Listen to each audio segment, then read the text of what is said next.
푸른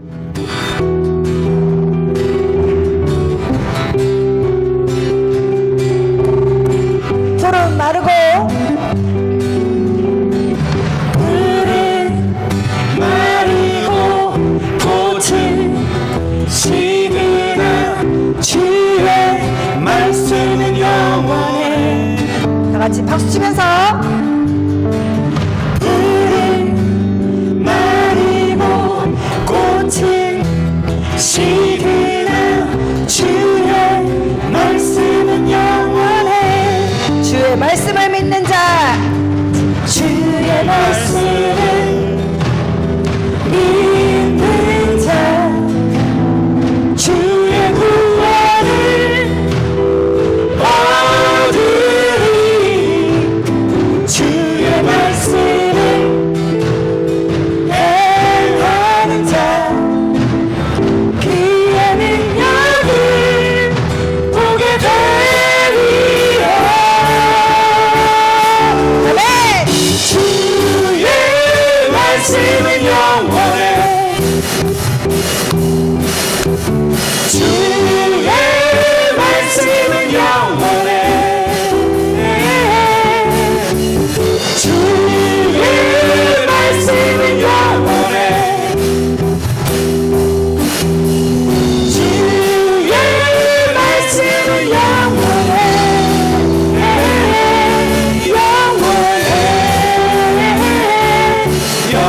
영원해. 다시 한번 고백합니다. 푸른 마르고 푸른 마르고 꽃은 시드나 주의 말씀은 영원해. 푸른 마르고 꽃은 시드나 주의 말씀은 영원해. 주의 말씀을 믿는 자, 주의 구원을 얻으리. 주의 말씀을 행하는 자, 그의 능력을 보게 되리라. 아멘. 주의 말씀은 영원해. 주의 말씀은 영원해.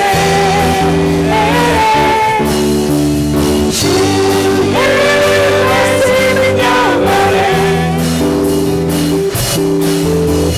주의 말씀은 영원해. 주의 말씀은 영원해. 주의 말씀은 영원해.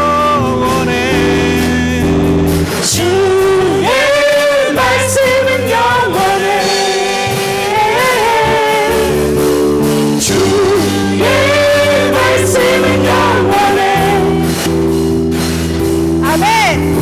주의 말씀은 영원해. 영원해. 영원해. 생명 주께 있네.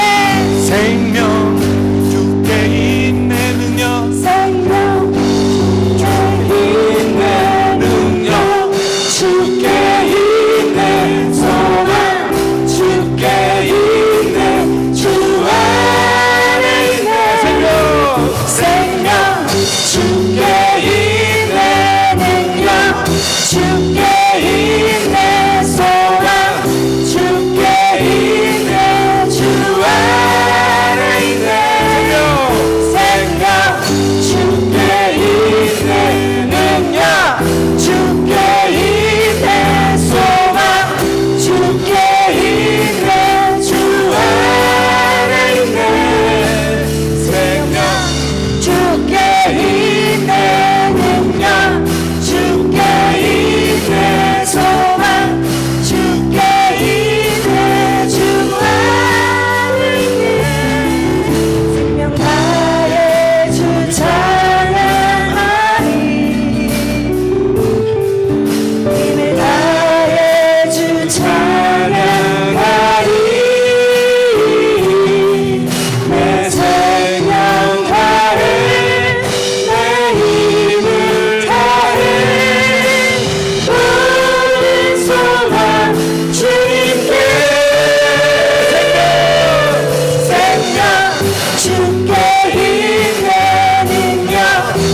주께 있네 소망 주께 있네 주 안에 있네 생명 주께 있네 능력 주께 있네 소망 주께 있네 주 안에 있네 생명 다해 주 찬양하니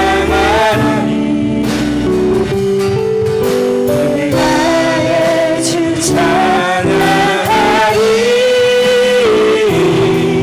내 생명 다해 내 힘을 다해 모든 소망 주님께 생명 주께 있네 능력 주께 있네 소망 주께 있네 주 안에 있네 생명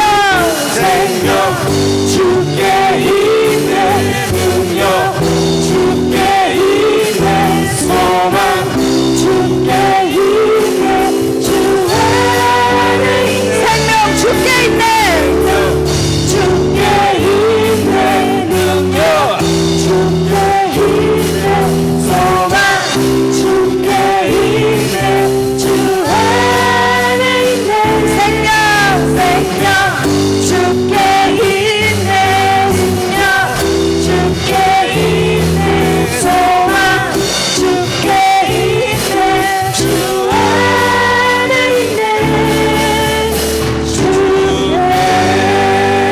다 같이 손을 높여서 하나님께 영광의 박수 드리겠습니다. 아멘. 모든 생명이 오직 주님께만 있음을 굳게 믿습니다. 우리 이 시간에 다 같이 일어나셔서 임내송으로 예배를 시작하겠습니다.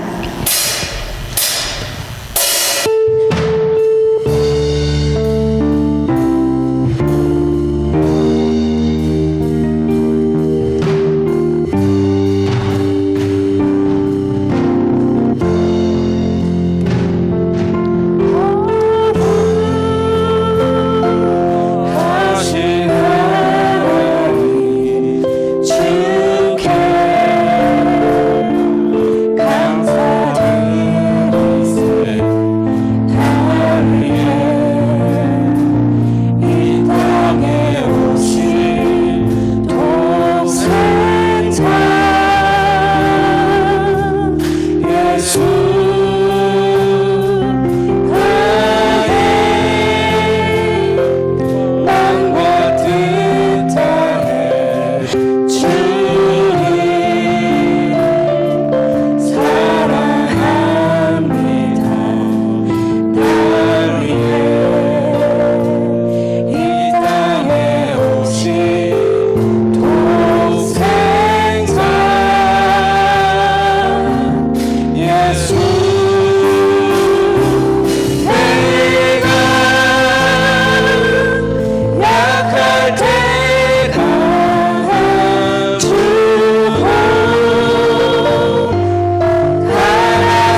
저희가 지난주에는 예레미야 38장을 통해서 우리가 믿음으로 살아가는 것이 무엇인가에 대해서 함께 살펴봤습니다.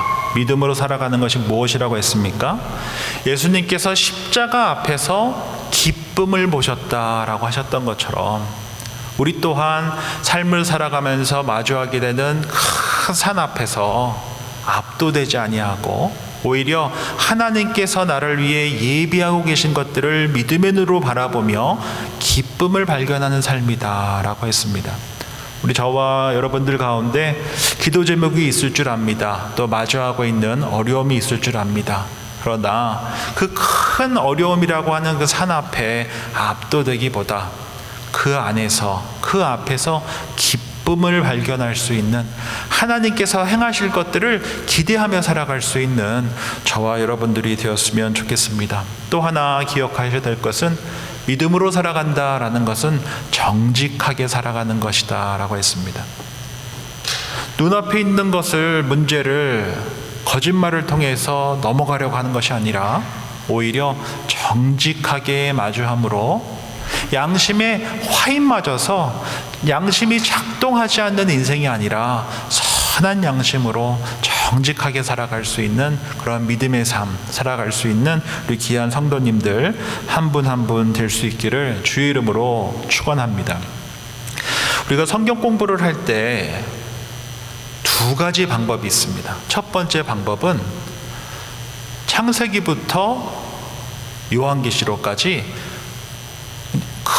크게 공부하는 것입니다. 아, 이렇게가 모세오경이구나, 이렇게가 역사서구나, 이렇게가 예언서구나, 이렇게가 복음서구나, 이렇게가 바울 서신이구나, 이렇게가 나머지 서신들이구나 라고 하면서 굵직굵직하게 성경을 보는 것입니다. 그리고 나서 창세기를 한번 딱 펴놓고 깊이 보는 것입니다. 그러면 전체적인 흐름 속에서 아, 성경이 이렇게 창세기부터 요한계시록으로 구성이 되어 있고 그 가운데 아, 창세기라고 하는 마태복음이라고 하는 이 책이 이런 환경 속에서 이렇게 쓰여졌구나를 깊이 공부하는 것입니다.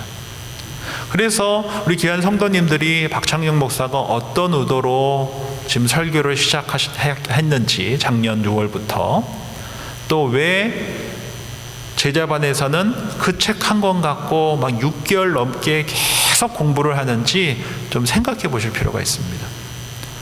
지금 설교를 통하여서 창세기부터 앞으로 이제 요한계시록까지 굵직굵직하게 지금 성경 내용을 함께 살펴보고 있는 것입니다.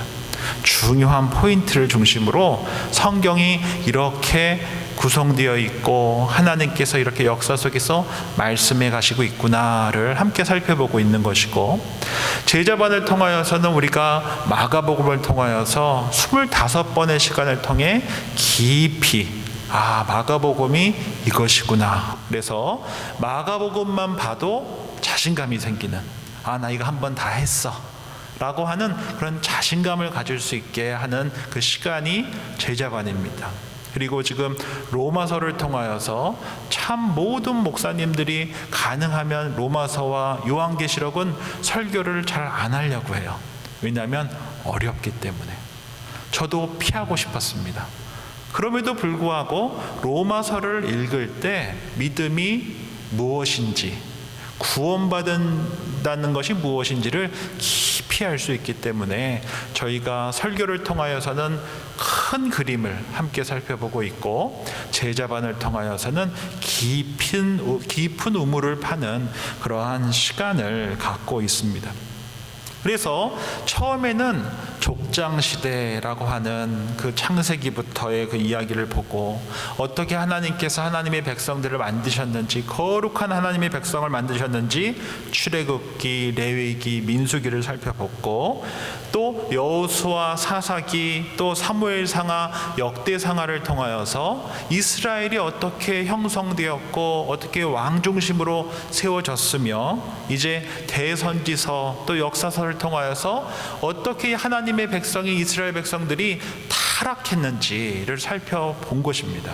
그리고 이제 타락한 이스라엘, 그래서 아시리아와 바벨론에 망해버린 이 이스라엘을 하나님께서 이 70년이라고 하는 바벨론 포로기를 통하여서 어떻게 새롭게 하시는가에 대한 내용을 오늘 에스겔서를 통하여서 함께 살펴보고자 합니다.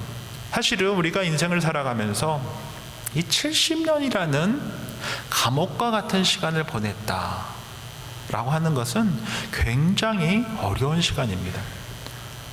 35년이라고 하는 시간 동안 일제 탄압 속에 있었던 조선도 얼마나 큰 아픔과 상처를 갖고 있습니까?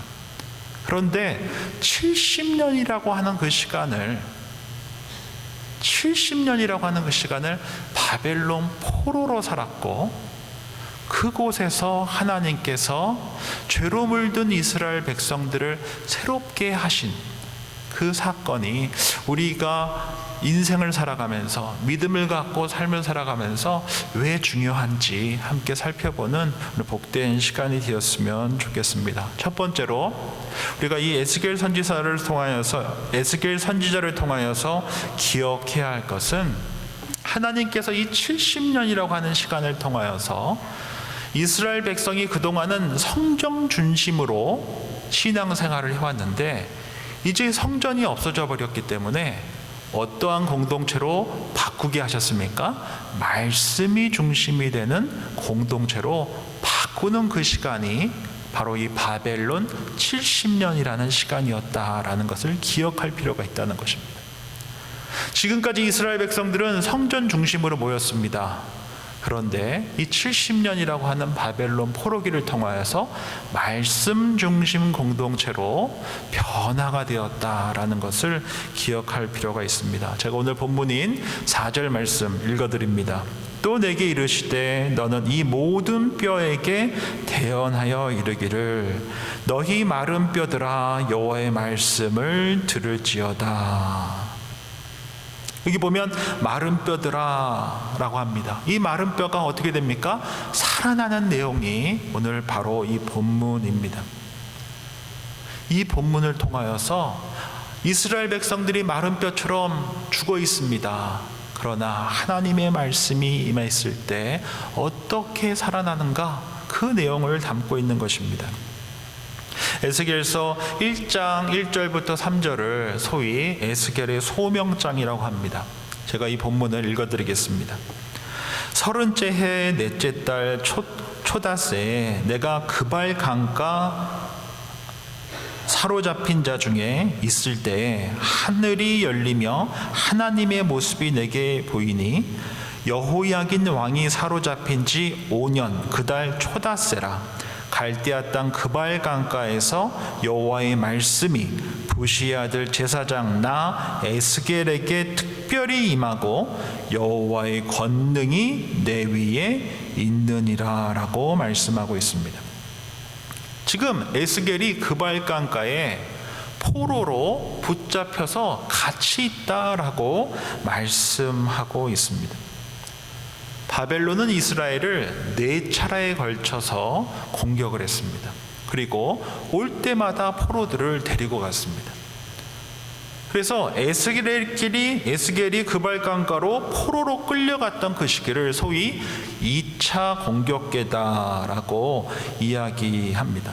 그리고 그 그발강가라고 하는 포로 수용소에 이스라엘 백성들이 함께 모여 있습니다. 그런데 제사장이 해야 할 일이 무엇입니까? 성전에서 예배를 드리고 제사를 드려야 하는데 제사장인 그가 아무것도 할 것이 없습니다. 왜요? 성전이 없기 때문에 그렇습니다. 제사를 드릴 수도 없기 때문입니다. 딱 하나 붙들고 있는 것이 있습니다. 그것이 무엇입니까? 하나님의 말씀, 율법이었던 것입니다. 이 율법을 붙들고 있는데 하나님께서 에스겔에게 특별히 임하셔서 그에게 무엇을 주셨습니까? 말씀을 주셨습니다. 그로 하여금 말씀의 사람이 될 수 있도록 하나님의 권능을 그에게 부어주신 것입니다. 하나님 나라라고 하는 책을 쓴 이 빌 브라이트 박사, 이 구약학 학자인데요. 그분은 이렇게 이야기했습니다. 제가 읽어드립니다. 70년 바벨론 포로 생활은 역설적으로 이스라엘에게 신앙의 무덤이 아니라 위대한 영적 생명력의 시기였다라고 말씀하고 있습니다. 성전은 다 무너졌습니다. 이스라엘 백성들은 다 포로로 끌려왔습니다. 이스라엘은 패망했습니다. 그러나 이 70년이라고 하는 이 시간이 이스라엘 백성들에게 신앙의 무덤이 되는 시간이 아니라 어떠한 시간이라고 말씀합니까? 영적 생명력이 되살아난 시간이었다라고 말씀합니다. 즉, 이 그발강가에 포로로 끌려와서 70년 동안 있으면서 그들은 성전을 잃어버렸습니다. 제사를 드릴 수 없습니다. 그러나 말씀의 사람 에스겔로 인하여서, 말씀으로 인하여서 새로워지는 말씀 부흥회가 그곳에서 계속적으로 임했다라는 것을 이야기하고 있습니다. 그리고 그 말씀으로 인하여서 스룹바벨, 에스라, 느헤미야와 같은 말씀의 사람으로 인하여 성전이 재건되어질 때 귀히 쓰일 수 있는 인물들이 준비되는, 익힙되는 복된 시간이었다라는 것을 말씀하고 있습니다. 오늘 본문을 조금 더 자세히 보면 37장 4절로 다시 돌아와서 보면 마른 뼈들아 여호와의 말씀을 들을지어다 라고 말씀합니다. 그리고 이어서 5절부터 7절 말씀 제가 읽어드립니다.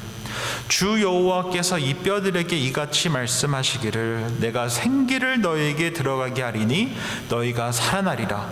너희 위에 힘줄을 두고 살을 입히고 가죽으로 덮고 너희 속에 생기를 넣으리니 너희가 살아나리라. 또 내가 여호와인 줄 너희가 알리라 하셨다 하라. 이에 내가 명령을 따라 대언하니 대언할 때에 소리가 나고 움직이며 이 뼈 저 뼈가 들어맞아 뼈들이 서로 연결되더라 라고 말씀하고 있습니다. 이게 무슨 뜻입니까? 죽은 뼈입니다. 마른 뼈입니다. 그런데 하나님의 말씀이 선포되자 힘줄이 생깁니다. 살이 붙습니다. 가죽이 덮입니다. 그리고 어떠한 일이 일어나고 있습니까? 뼈와 뼈가 붙기 시작합니다. 그러면서 뼈와 뼈가 붙는 소리가 나기 시작한 것입니다. 딸그닥 딸그닥 하며 뼈가 붙는 소리가 계속 나기 시작한 것입니다. 어떨 때 그렇게 됐다는 것입니까?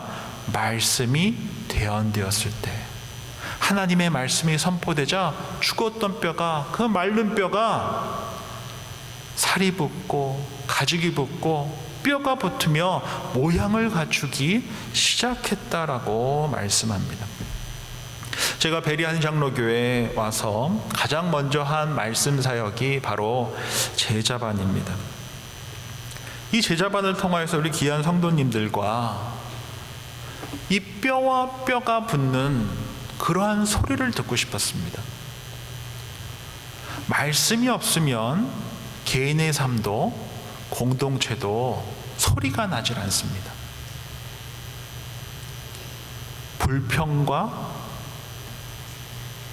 한숨 소리가 들릴지는 모르지만 하나님의 말씀이 있을 때에 마른 뼈가 살이 붙고 뼈가 붙어 모양을 갖추기 시작한다는 것입니다. 교회가 교회답기 위해서, 교회가 주 안에서 하나가 되기 위해서 가장 먼저 해야 할 가장 중요한 사역은 말씀 사역입니다. 그래야 살이 붙고, 말씀에 살이 붙어야 됩니다. 그리고 말씀 안에서 우리 귀한 성도님들 한 분 한 분이 연결되어야 합니다. 그러한 소리가 날 때 교회, 주님의 몸된 교회의 모습을 갖추며 나아갈 수 있다라는 것입니다. 올 초에 제자반을 하는데 금요반이었습니다. 눈이 얼마나 많이 왔는지 모릅니다. 그래가지고 큰일이다. 그런데 오늘 캔슬하겠습니다라고 하는 타이밍을 좀 놓쳤습니다. 그래가지고 그걸 어떻게 해야 되나 하다가 모르겠다 하고 이제 왔습니다. 근데 여기 이제 올라오는 길이 있지 않습니까? 올라오는데 교회 차가 올라가지를 않는 거예요. 그리고 옆에는 벌써 버스가 빠졌어요.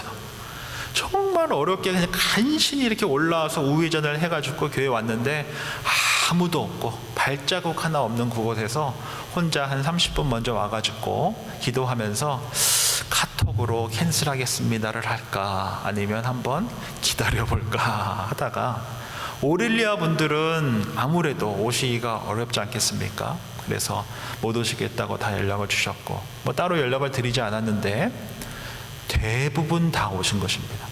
깜짝 놀랐습니다. 그러면서 오셔서 하신 이야기가, 자기는 이렇게 해서 왔어요, 자기는 이렇게 가서 빠질 뻔했어요, 뭐해서 이런 위험한 일들이 발생하지 않도록 사전에 미리 공지를 했었던 게 옳은 일인데, 그러나 저 개인적으로는 한 번쯤은 우리가 이 말씀의 자리를 사모하는 마음으로 약간의 위험을 감수하면서 그 자리에서 함께 성경 공부를 하고 했었던 그 기억이 지금도 이게 생생하게 남아 있습니다. 말씀으로 우리가 하나 될 때 소리가 나게 되어 있습니다. 뼈와 뼈가 만나는, 연결되는 공동체가 말씀 안에서 한 몸이 되어져 가는 그러한 소리가 우리 구역마다, 제자반마다, 개인의 삶 속에서, 가정마다 일어나야 한다라는 것입니다.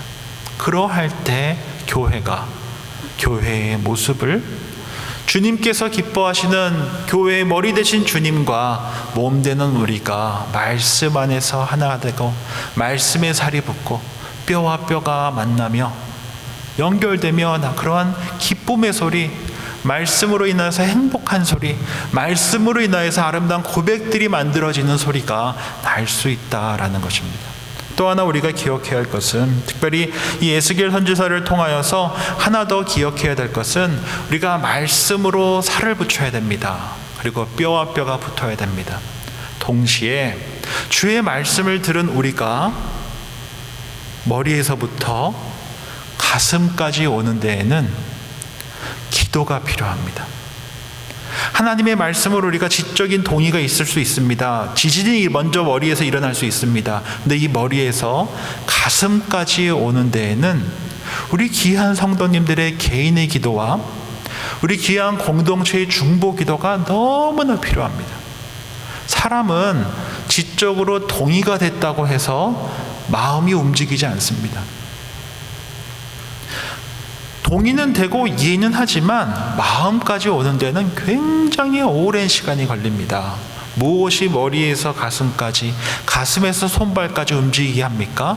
기도가 그렇게 한다는 것입니다. 기도 없이 말씀만 공부해가지고는 지적 동의와 채워짐이 있을 수는 있을지 모르지만 마음이 움직이지 않고요, 손과 발이 움직이지 않습니다. 기도할 때 지정의 모두 다 바뀌어 주님의 사람으로, 말씀과 성령의 사람으로 바뀔 수 있다라는 것을 우리가 기억해야 합니다. 우리가 에스겔서 37장 8절 9절 말씀 제가 읽어드립니다. 내가 또 보니 그 뼈에 힘줄이 생기고 살이 오르며 그 위에 가죽이 덮이나 그 속에 생기는 없더라. 또 내게 이르시되 인자야 너는 생기를 향하여 대언하라. 생기에게 대언하여 이르기를 주 여호와께서 이같이 말씀하시기를 생기야 사방에서부터 와서 이 죽음을 당한 자에게 불어서 살아나게 하라 하셨다 하라 라고 말씀하고 있습니다. 말씀으로 인하여서 마른 뼈에 살이 붙었습니다. 뼈와 뼈가 붙기 시작합니다. 그런데 살이 붙은 그 마른 뼈, 뼈와 뼈가 붙은 그 마른 뼈가 어떻게 할 때 살아나고 일어난다고 말씀합니까? 기도할 때 성령의 힘으로 성령 안에서 기도할 때 일어난다라고 말씀하고 있습니다. 기도 없이 말씀을 보는 것 옳지 않습니다. 또 말씀 없이 기도하는 것도 옳지 않습니다. 우리는 늘 말씀과 기도를 함께 하는 것이 중요합니다. 그러할 때 무엇이 될 수 있다라고 말씀합니까? 10절입니다. 이에 내가 그 명령대로 대언하였더니 생기가 그들에게 들어가매 그들이 곧 살아나서 일어나 서는데 극히 큰 군대가 된다라고 말씀하고 있습니다. 말씀으로 마른 뼈가 살이 붙고 뼈와 뼈가 붙고 성령께서 임하시자 어떻게 됩니까? 살아 일어나 큰 군대가 된다라고 말씀하고 있습니다. 그래서 우리는 늘 말씀과 기도 안에서 신앙생활하는 것이 너무나 중요합니다. 제 개인적인 이야기를 하는 것을 양해를 부탁드립니다. 저희 모교회라고 할 수 있는 교회가 사실은 목동 능력교회입니다. 목동 이대 목동병원 맞은편에 있는 교회인데요. 그 교회에 담임하시는 이동석 담임 목사님께서는 그 당시에 굉장히 유명한 부흥 강사셨고 또 병 고치는 은사가 있는 분이셨습니다. 그분은 사실은 목사님이 되시기 전에 한양대학교 건축학과를 졸업하시고 건축 현장에서 다리를 공사하다가 사고가 나서 다리가 무너지게 됐습니다. 그러면서 굉장히 많은 인부들이 사망하는 사고를 경험하게 되고 그 책임자로 있었던 그 목사님께서 너무나 큰 죄책감 속에서 괴로워하시다가 기도 가운데 목회자가 되셨습니다. 그래서 성결교 신학교를 졸업을 하시고 목동의 한 2층 상가에서 집에 가서 잠을 주무시지 않으시고 옛날 아시죠? 이 자주색 카페트 있었던 강대상 거기서 이불 펴놓으시고 집에 안 들어가시고 거기서 기도하시고 드시고 기도하시고 드시면서 그렇게 개척교회를 하셨는데 하나님의 은혜 속에서 교회가 흡성장해서 성결교회에서는 제법 유명하고 영향력 있는 교회를 목회하셨습니다. 그 목사님께서 하셨던 제 모교회라고 할 수 있던 이 목동 능력교회에서 뭐 다양한 경험들을 했지만 그 중에 하나 제가 마음에 많이 남는 것 중에 하나는 금요일이면 금요 철야 기도를 늘 했습니다. 10시 반에 교회에 가면 한 12시까지 열심히 찬양하고 말씀을 듣고 빵이랑 우유를 줬습니다. 그러면 빵이랑 우유를 딱 먹고 새벽 4시까지 계속 방언으로 다양한 형태로 막 기도를 하는 그러한 세월을 제가 대학 내내 보냈습니다. 그렇게 이제 기도가 뭔지 잘 모르지만 그 자리를 지키면서 계속 기도를 이렇게 하고 또 따라하고 하면서 한 번은 교회에서 수련회를 갔는데 아주 특별한 경험을 했습니다. 수련회 내내 기도를 많이 하는 교회에는 수련회를 가면 프로그램이 없습니다. 밥 먹고 기도하고 밥 먹고 기도하고 한 것이 아무것도 없고 밥 먹고 기도하고 밥 먹고 기도하다가 왔는데 집에서 잠을 잘 수가 없는 것입니다. 모르겠습니다. 이유는. 그래서 수련회 갔다가 왔는데 다시 오살리 기도원을 바로 갔습니다. 근데 제가 아마 처음 갔던 것 같은데 오살리 기도원을 갔는데 그 기도원이 금식 기도원이라는 것을 그때 한 것입니다. 그래서 어쩔 수 없이 뭐를 해야 됐습니까? 금식을 해야 됐던 것입니다. 알고 갔던 게 아니고 모르고 가서 기도가 멈춰지질 않아서 갔는데 금식하면서 기도할 수밖에 없었던 것이죠. 저에게는 너무나 특별한 경험이었습니다. 참 그 금요 기도회를 지키는 것이 참 저에게 어려웠었는데 수련회에 갔다가 기도가 멈춰지질 않아서 금식 기도를 가게 됐고 근데 그 기도의 어떤 깊이 잘 어렸었기 때문에 잘 모르지만 그 기도의 경험을 통하여서 제가 참 지금도 감사한 것은 그 기도의 시간을 통하여서 뭐 다른 은사보다 말씀을 봐야 되겠구나 라고 하는 것이 그냥 공부해야 되는 성경 말씀이 아니라 하나님의 말씀으로 있게 했다는 것입니다. 그 전까지는 그냥 책처럼 봤습니다. 그런데 특별한 이 기도의 경험을 하고 나니까 이 책이, 성경이 책이 아니라 하나님의 말씀이구나를 깨닫게 된 것입니다. 다른 말로 하면 성부 하나님, 성자 하나님께서 성령님을 우리에게 보내십니다. 그리고 그 성령님께서는 우리로 하여금 어디로 가게 합니까? 하나님 아버지께, 우리 예수님께 가게 합니다. 만약 특별한 은사를 받았는데 저처럼 기도가 멈춰지지 않는 특별한 경험을 하게 됐는데 그 경험으로 인하여서 나를 자랑한다거나 나는 너희랑 다른 사람이야 라고 말을 한다거나 그것은 옳지 않습니다. 성령께서는 늘 말씀으로 향하게 하십니다. 내가 기도의 깊이가 깊어지면 깊어질수록 어디로 나아가게 됩니까? 말씀의 자리로 나아가게 돼 있다는 것입니다. 왜요? 성령님께서는 늘 주님을 향하게 주의 말씀을 기억하게 하시기 때문에 그렇다는 것입니다. 그래서 기도의 깊이가 깊어지면 깊어질수록 우리는 어느 자리로 나아가게 됩니까? 말씀의 자리로 나아가게 됩니다. 왜요? 성령님께서 그렇게 일하시기 때문이다라는 것입니다. 우리 귀한 성도님들이 다 통성 기도하시고 방언 기도하시고 그러실 필요 없습니다. 저 또한 방언 기도를 잘하지 않습니다. 제가 가장 즐겨하고 제가 하는 기도는 일기 쓰는 겁니다. 저는 기도 일기를 씁니다. 말씀을 주실 때까지 일기를 쓰면서 제 마음과 생각이 정리될 때까지 저는 일기를 쓰고 주의 말씀으로 마무리를 합니다. 이것이 제가 가장 즐겨하는 기도이고, 주일이면 와서 맨 앞에서 많은 기도를 하지 않습니다. 이 예배 시간을 통해서 하나님만 영광 받아 주십시오. 하나님만 영광 받아 주십시오. 하나님만 영광 받아 주십시오. 예수님의 이름으로 기도합니다. 아멘 하고 주보 만들러 갑니다. 중요한 것은 우리가 성령에 사로잡혀 성령에 리븐된 삶을 살아간다는 것은 어디를 향하게 한다는 것입니까? 말씀으로 향하게 됩니다. 또 말씀의 깊은 의미를 길러내면 길러낼수록 말씀을 갖고 어느 자리로 가게 됩니까? 기도의 자리로 가게 되는 것입니다. 성령께서는 우리를 말씀의 자리로, 말씀은 우리로 하여금 기도하게 합니다.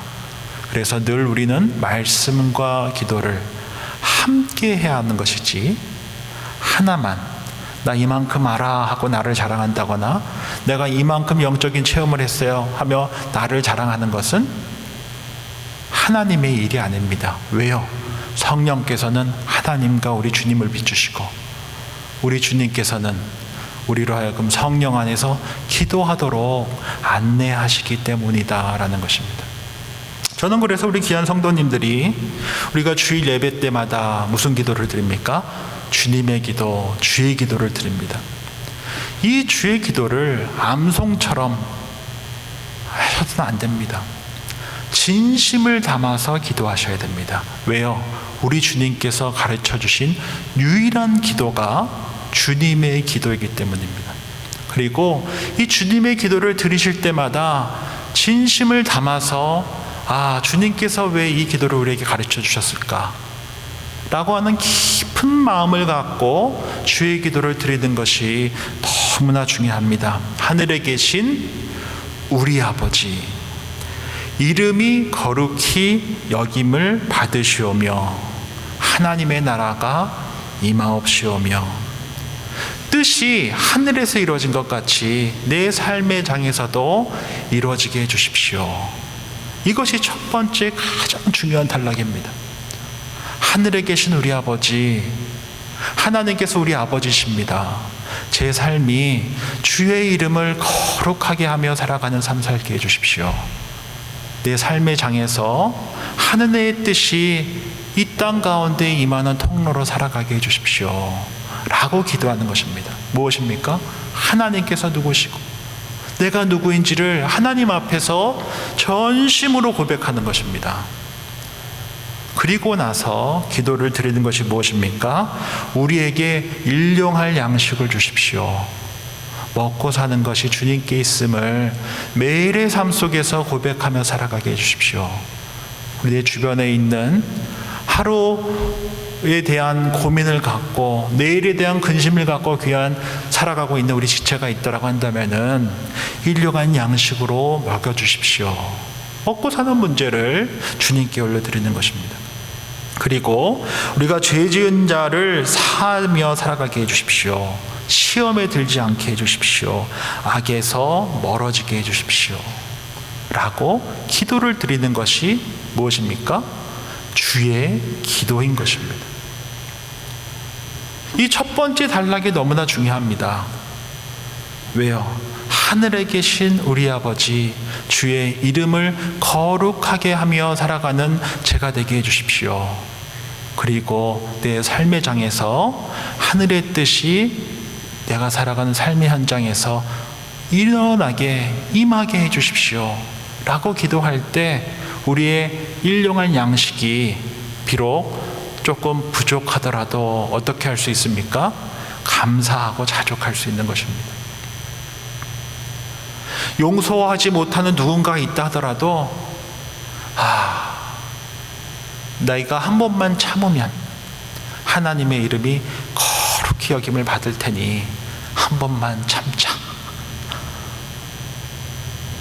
유혹이 있을 때도 많습니다. 거짓말을 하고 싶을 때가 있을 수도 있습니다. 그냥 모른 척 하고 싶을 때가 있을 수도 있습니다. 그러나 주의 기도를 드리며 시험에 들지 않게 해주십시오. 악에서 멀어지게 해주십시오. 라고 하는 이 주의 기도만 매일매일 단 한 번만이라도, 일주일에 한 번만이라도 우리가 전심을 다해서 기도한다면 우리의 기도 생활이 달라질 수밖에 없지 않겠습니까? 우리 주님께서 기뻐하시는 기도는 많은 말을 하는 것이 아닙니다. 거창한 수려한 말을 하는 것이 아닙니다. 주의 기도를 드릴 때 진심을 담아서 전심으로 기도하는 그 모습을 우리 주님께서 기뻐하신다라는 것입니다. 그러할 때 우리가 말씀의 자리로 가게 되고, 말씀의 자리에서 다시금 우리가 기도의 자리로 가며, 우리 귀한 베리하는 장로교회가 말씀으로 인하여서 모양을 갖추고 말씀 안에서 하나로 연결이 되고 성령의 능력으로 기도 가운데서 살아 움직이는 하나님의 귀한 도구로 쓰임받을 수 있다라는 것입니다. 오늘은 에스겔 37장을 함께 살펴봤습니다. 저는 우리 베리하는 장로교회가 그발강가가 되기를 바랍니다.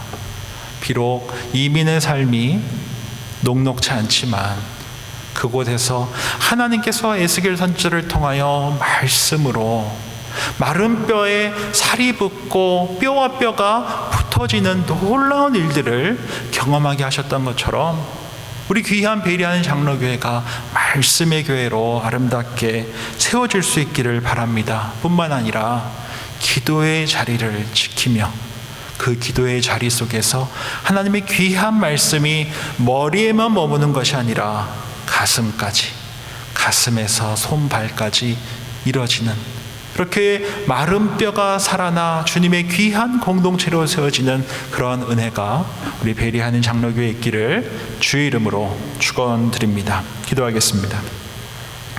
좋으신 주님 감사합니다. 오늘 주신 말씀 기억하며 우리 교회가 그발 강가가 되게 해 주십시오.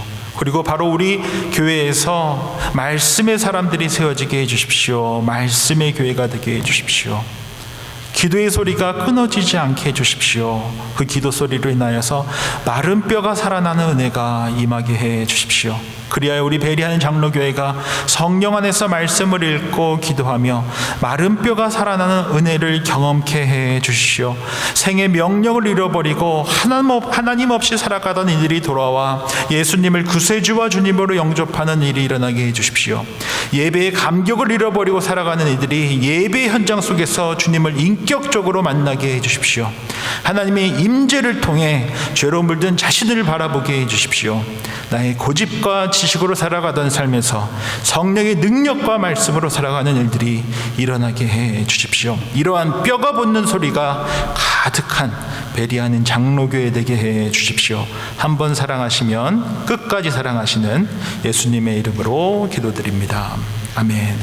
다 함께 일어나셔서 결단 찬양 주님께 올려드리겠습니다.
좋으신 주님 감사합니다. 오늘 주신 말씀 삶에 받고 우리 교회가 금알강가가 되게 해 주십시오. 우리 모두 말씀으로 살아가기를 결단하게 해 주십시오. 성령 안에서 기도하며 살아가기를 결단하는 우리들 모두 되게 해 주십시오. 그리하여 우리 개인의 삶에도 가정에도 우리 배리하는 장로교회도 주의 말씀으로 인해 뼈가 붙는 소리가 나게 해 주십시오. 주님을 향한 사랑과 감사가 담긴 기도로 가득 찬 교회 되게 해 주십시오. 그러한 배리하는 장로교회 되게 해 주십시오. 우리 주 예수 그리스도의 은혜와 하나님 아버지의 사랑과 성령의 교통하심이 말씀의 사람으로 기도의 사람으로 살아가며 주의 말씀으로 인해 뼈가 붙는 소리가 가득하고 주님을 향한 감사와 사랑의 고백이 담긴 기도 소리가 가득 튀어지는 교회로 세워지기를 소원하고 기대하는 주님의 사람들과 배리하는 장로교회 위에 이제로부터 영원까지 함께 하시기를 간절히 축원하옵나이다. 아멘.